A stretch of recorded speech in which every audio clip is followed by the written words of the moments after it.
bandeko nzambe pambola bino partout bozali bino mutukolanda message oyo eza surtout adressé na ba chrétien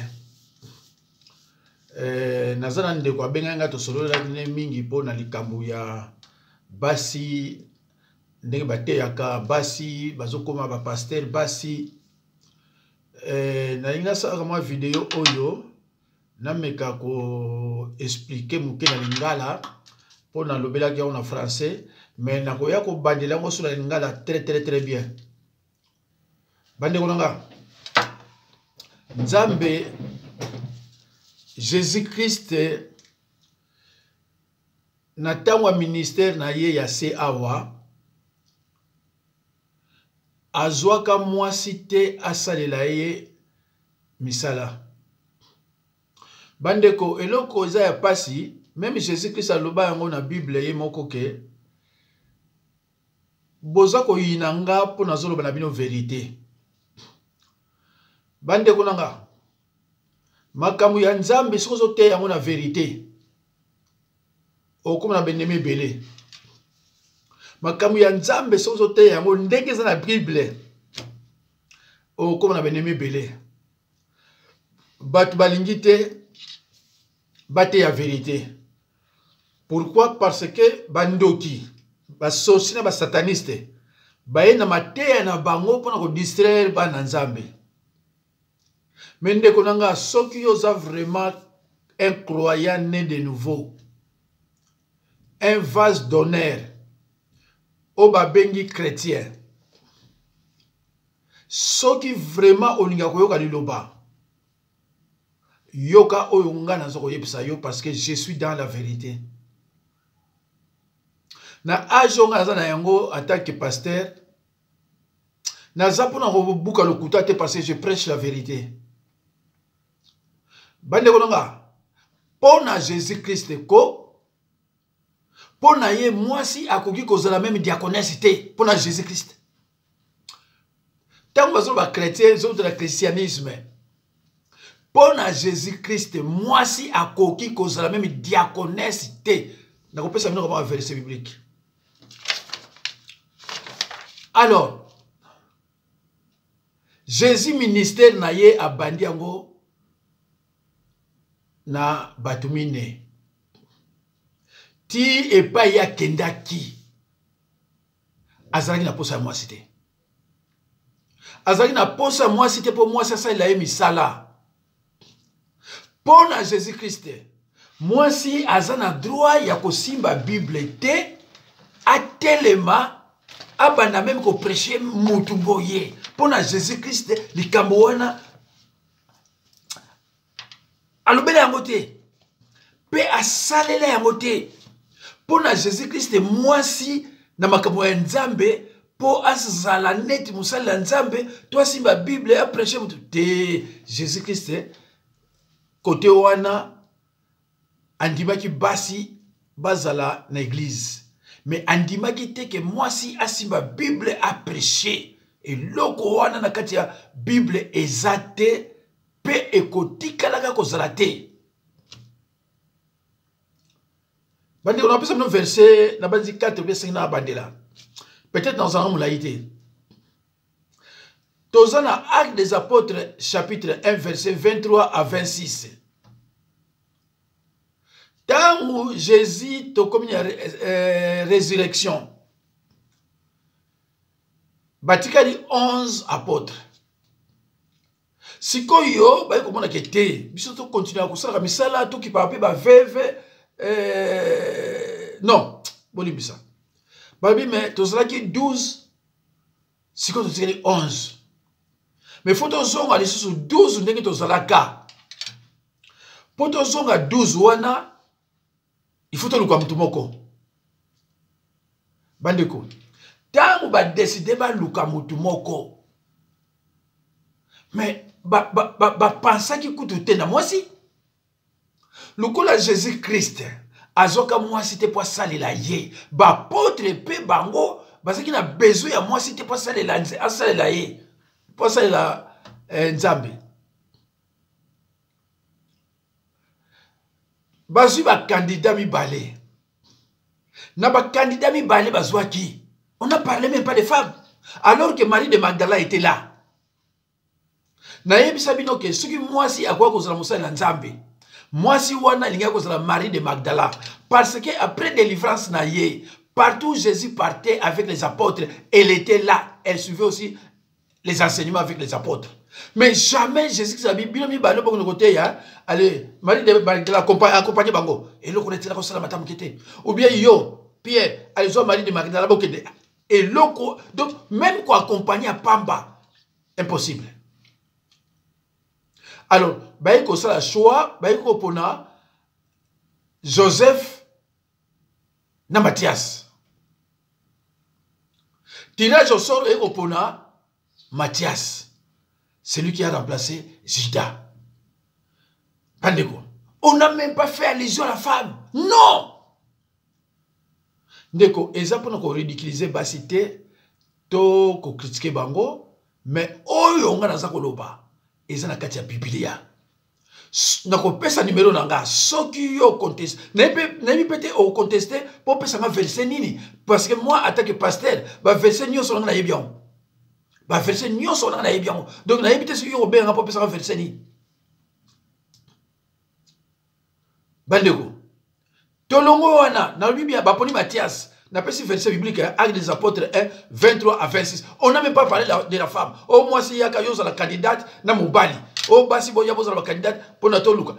On n'a même pas fait allusion à la femme. Donc pour na Jésus na apôtre makambo nzambe talibasité. Moi c'est koya avandi babonde la pona ye. Basa la nini pona ye, mais pona ke ba telema pona makambo nzambe. Non, Jésus na apôtre pona bango moi si à cause de la tête de token a verset mususu ya mibale Actes des apôtres 6 1 à 6. Ba apôtre le monde que misala vraiment lesquels bango na ninga osakana te ba ah biso to teyaka to ki parape ba veuve. Ah non. Botanga na Actes des apôtres 6 1 pardon, oui, Actes des apôtres chapitre 6 verset 1 à 6. Bon fongo la Bible bino. Mais na Actes des apôtres 6, verset 3, va préciser. Balobi choisissez parmi vous 7 hommes. 7 hommes.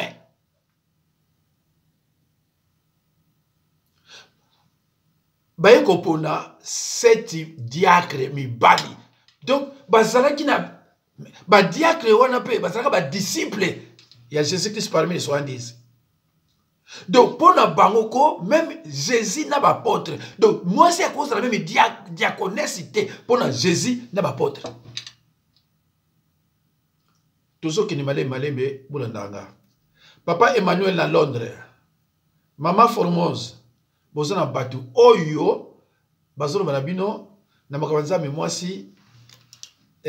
Tomo Bali. Azalagate. Bon, ça m'a Bible. On peut se faire une vidéo oyo sur la silisi. Et ceux qui vont continuer koloba, c'est que balingi na ba nzambe te. Ceux qui vraiment balingi makambo na nzambe, à partir de la version qu'on a tia mukuse, ba koloba suma makambo ba sala kate. Alors, tolongo wana toye na diaconesse. Nani asali ke moi si as la diaconesse? C'est l'apôtre Paul qui n'était pas avec Jésus-Christ. Je suis le moindre des apôtres. Yemutayena likamu ya diaconesse, bachape moi c'est la même diaconesse. Phobé était diaconesse de l'église des Sancrés. Un port influent près de Corinthe. Elle est la seule femme du Nouveau Testament, identifié par ces termes. Azab moi si ya liboso pe ya suka, oyo ba identifié ye attaque diaconesse, Phobé. Paul soka muna kinini atini peut-être message abi boy yambaye bien. Paul peut-être yela ki eke na makaba nzambe bachaka moi cité. Na makaba ko salela nzambe bachaka moi cité. diaconesse. Mais pour Jésus-Christ et les 12 apôtres, pour na bango, moi si aza exclu na kozala servante de Dieu. Tout le bâtiment aza exclu. Aza exclu, c'est-à-dire que azala qui peut exclure. Non. Azala kate. Bande qu'on a la Bible, ceux qui les kambu ba lobeli yango, ba tiaka quelque part yango yo. Tangu ba lobeli fobe, ba pesi verset biblique. Tangu ba lobeli ba ponaki Matthias, ba pesi verset biblique. Tangu ba lobeli ke ba diacre, ba pesi verset biblique. Mais verset biblique, il y a moi, c'est un pasteur dans la Bible, les athées. Et continue wapi, wapi. Jésus-Christ n'avait pas de pasteur ni de prophète. Prophète, il y a Jésus-Christ à la raté. Donc, quand tu as dit, à la raté. Alors, qu'est-ce que vous ne comprenez pas? Ni vous comprenez. Ce que vous moi si, à cette église, à sa prophétesse, à sa pasteur, à sa misalama B, Azana kindoki. Ça c'est clair, na quelle même muskati. Oh, maman qui ngadi la prophète à cette église. Maman wana à église boy. Yeba yango ke ozo ke na église moko ya eza na sorcellerie, eza secte. Eza ba église eza secte.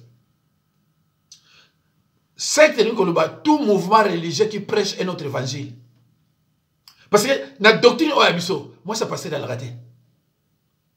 Moi si évangéliste et ça raté. Donc, ce qui a zali, bon, il y a déjà que les doctrines n'a bisote, ils ont bandoki. Mais l'église, ce qui est pasteur, à commission moi si pasteur, cela veut dire que yosa qui ndokite, mais aux gens ignorance la parole de Dieu. Alors, tant aussi que yo comme la lumière, au monde il faut pas que te, oh yo yazo prêcher siko yo, et ça solo, allez bima qu'on sous pasteur te à moi cité. Parce que nous avons fait yo biloko oyo yo moko examiner mes critiques au monde que pasteur a raison. Bon, puisque nous a raison, on y n'a pas nani. Mais puisque ngai n'a pas raison, on y n'a pas nani. Ndeko nanga, soko zui vidéo oyo, kabona on a plus de 10 personnes, 15, 20, 40, ça l'effort sur les chrétiens. Pour le longo la batu mususu kama ba. Alors, dans un point 3 pananga, nakoluka point 4. Alors, token na Romain, non. Oui, Romain, tu vois na phobé, diaconesse. Ils ont na Romain 16, 1. Alors, diaconesse c'est nani? Diaconesse c'est nani? Diaconesse, batumusuma benga bango, baboyi église. Po basala misala. Mais l'apôtre bazoli ba diacre pour nini pour na ba veuve ba ko déclarer bazo qui peut bango pesate bazana posa eloko boye bazana eloko boye. Alors les apôtres étaient trop pris ya ko kipara mingi ba veuve ya ona bazo ki ba diacre wana pour na ba s'occuper na ba veuve na ma misala ya église boko za na église au porte faut passer la boye ba diacre. Donc baza bana misala ya église, ba diacre baza bana misala ya église. Le gars baza bana misala ya église, ba bengi ba serviteur de Dieu. Qu'est-ce que vous ne comprenez pas?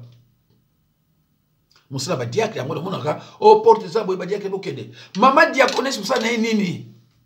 Yebe apesa maboko ataka bambama ba nini ba problème nini ou bien na tongo mona maman diaconesse aye abongisi ba kiti, abongisi pa to vanda, abongisi kuna ba place ba pasteur ba koya abongisi. Ah ça bien monnaie tu peut mais net il a pas mani. Bato ba ban bato wana. C'est pas grave bino oyebi. Musala ya ba diaconesse yango wana. Musala ya ba diacre yango wana. Mais mubali diacre chrétienne molimo elaka ya ndenge mususu. Diacre Philippe suka na ba ko bengi évangéliste. Oyo bana na ye basi ba ko prophétiser. Bande ko na ngai na yoki ba yebisi oh Joël alobaki vos filles vos femmes faut prophétiser. Prophétiser n'est pas prêcher la parole de Dieu. Peut-être français, vous avez bien été. Qu'on prophétiser et ça, prêcher la parole de Dieu. Peut-être français n'est peut-être pas bien pour boulot. Et ça, qu'on prophétise, ça qu'on prêche par le vrai. Femme et pasteur, cela n'est appuyé en aucun verset biblique. Ça t'est. Alors, Prisca, na Akilas. Bah, il va s'en embêter. Bah, il va s'en embêter.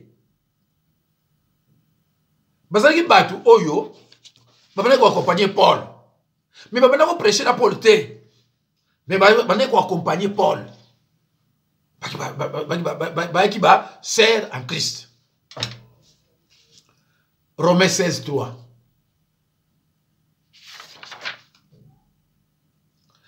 Alors,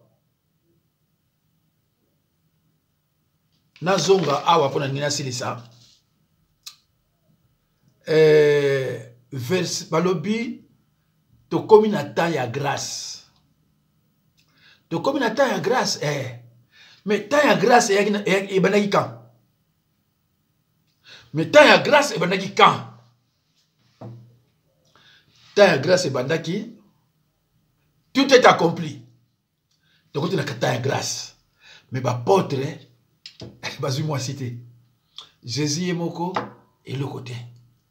Apôtre Paul, il n'a jamais consacré une femme pasteur. Parce que Bolobi Awake, Paul ou Alobi, il n'y a plus ni homme ni femme. Car tous, vous êtes un à Jésus-Christ. Mais Paul ou Alobi Oyo, il n'a jamais consacré une femme pasteur. Mais verset Oyo, bino botele milaka Oyo. Et le bilika moki pasteur te.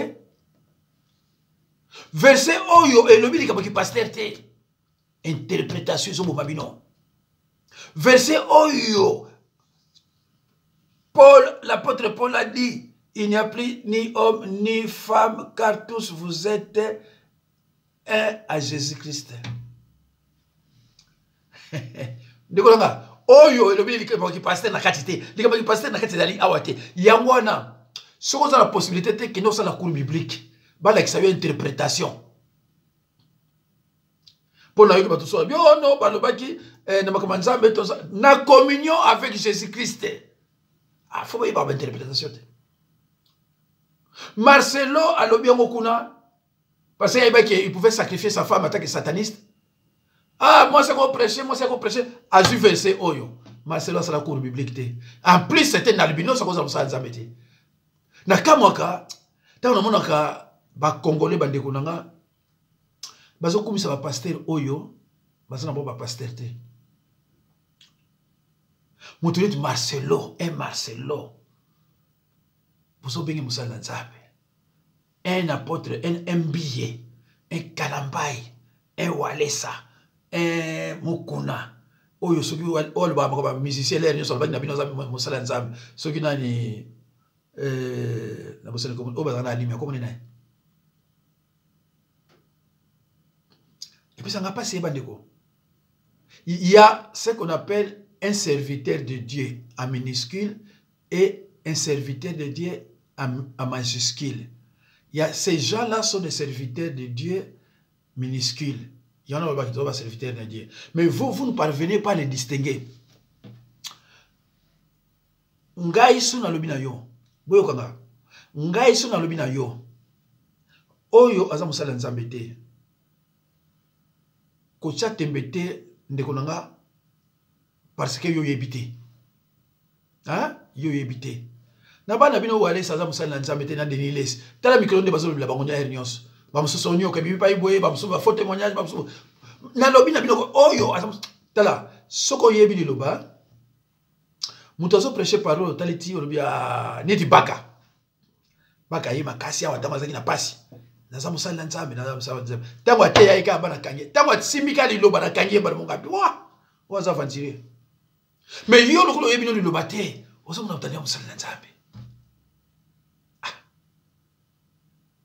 Mutu neti oyo ifonge. Ayaki awa naza musala nzambe na yebi no vérité. Yo uti na monde uti na ténèbres oyi na batu vérité. Siko to sukabi. Nabana bino c'est un petit aventurier sataniste. Siko to sukabi. Aïla rabino kaka olomide Ouera, Kingadi, mais Yangola il a bien mikolo nyonso. Mais les Congolais, baso landaye ko le kanga, gabi mais c'est regrettable quand même. Alors, bandeko.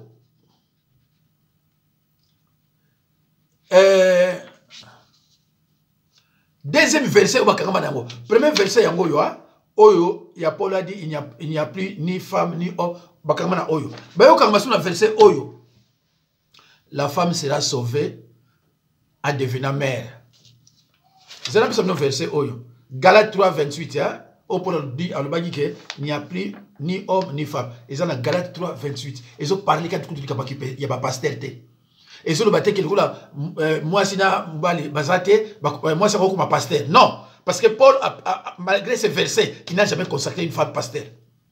Oh, ils ont parlé de la communion avec Christ. Mais ils ont parlé de que moi, c'est sur la sexualité, moi, c'est sur la sexualité. Beaucoup de gens non, ça n'a rien à voir. Ce qu'on dit pasteur, a vu verset Oyo. A l'obi, moi, ça comme pasteur. Bima ba en église, c'est un enfant tiré de mauvais goût. Aimez le côté. Ce qu'on dit pasteur, a vu sur verset Oyo. Il y a 1 Timothée 2:15. Alors, la femme sera sauvée en devenant mère. Nayoka Marcelo, le bien, on a vu c'est un enfant tiré. D'abord, lui, c'est un albinos. À cause de ça, tout homme qui a des défauts corporels, il bon moment moula, il bon moment moukoussé. À cause de ça, mais les Congolais, la femme sera sauvée en devenant mère. 1 Timothée 2, verset 15. Mes chers frères et sœurs, nous sommes sauvés par la foi et non par les œuvres. Est-ce que maman est Jésus? Abota Jésus, a comment mon seul ensemble.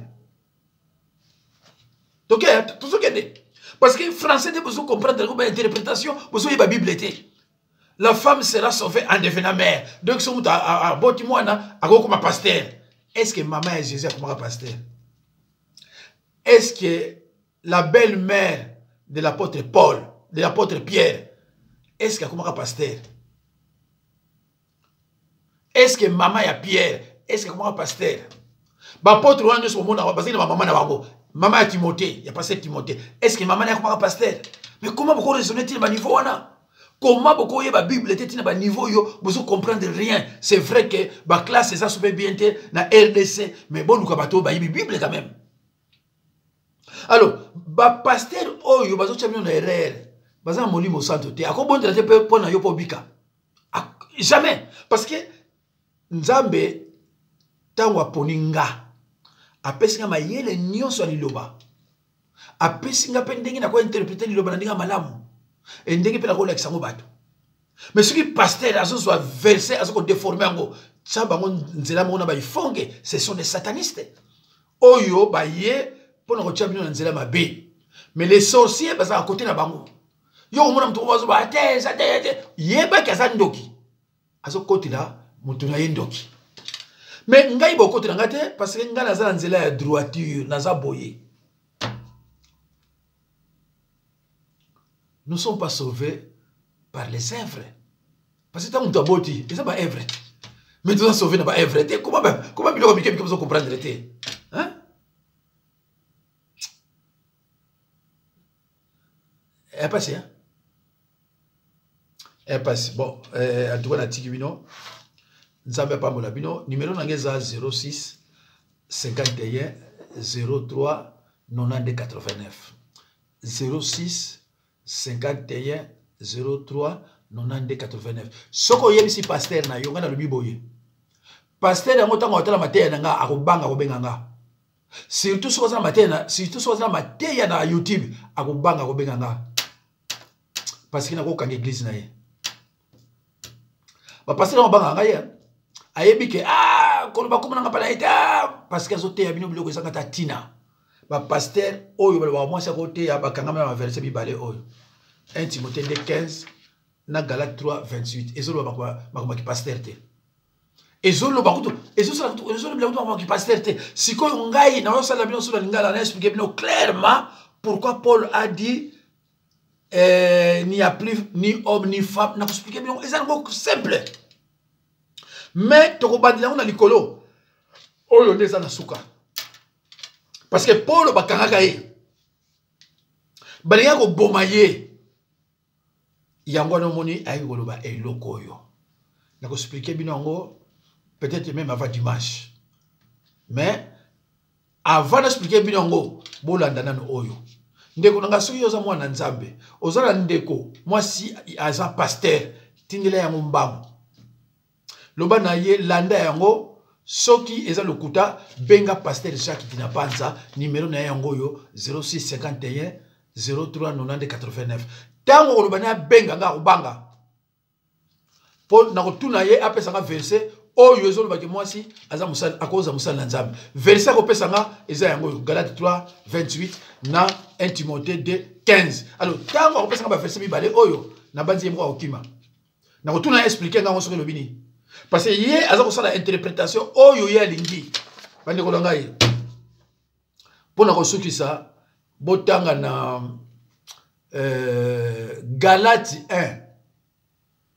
1:8-9 Galates 1:8-9 pour la zone bango clair ndeko nanga soki mutazo ya na ba doctrine moko oyo eza ya bisote église na ye eza église te eza secte na lobi secte eza nini tout mouvement religieux qui prêche autre chose que l'évangile yango na bengi secte eza ya bisote nzambe apambola bino nakota neloko mususu merci beaucoup.